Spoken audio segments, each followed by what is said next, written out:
62 Words of the Queen 426.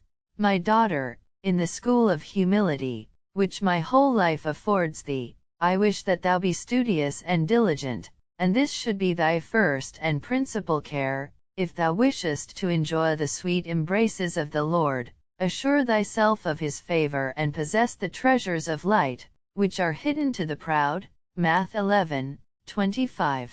For without the trusty foundation of humility such treasures cannot be confided to any man. Let all thy ambition be to humble thyself in thy own estimation and thought, so that in thy exterior actions thou mayest truly exhibit this humility of thy interior. It must be a subject of confusion and a spur of humility for thee and for all the souls to have the Lord as their Father and Spouse, to see that the presumption and pride of worldly wisdom is more powerful in its devotees than humility and true self-knowledge is in the children of light.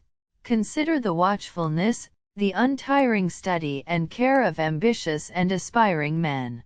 Look upon their struggle to be esteemed in the world, their strivings never at rest, though so vain and worthless, how they conduct themselves outwardly according to the false notions which they have of themselves, how they pretend to be what they are not, and how they exert themselves to obtain through these false pretenses the treasures, which, though only earthly, they do not deserve.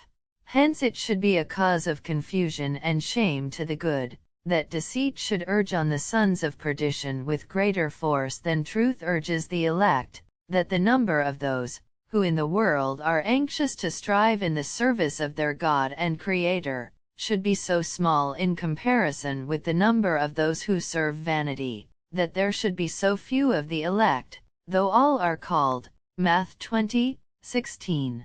427 Seek therefore, my daughter, to make progress in this science of humility and to gain for thyself the palm of victory in this virtue in the midst of the children of darkness, in opposition to their pride.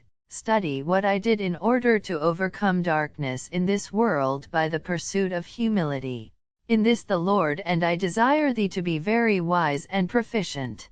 Never miss an occasion of exercising humility and allow no one to deprive thee of such works. And if occasions of humility fail thee and are scarce, seek after them and ask God to send them to you, for it pleases His Majesty to see such kind of anxiety and ambition in what He desires so much.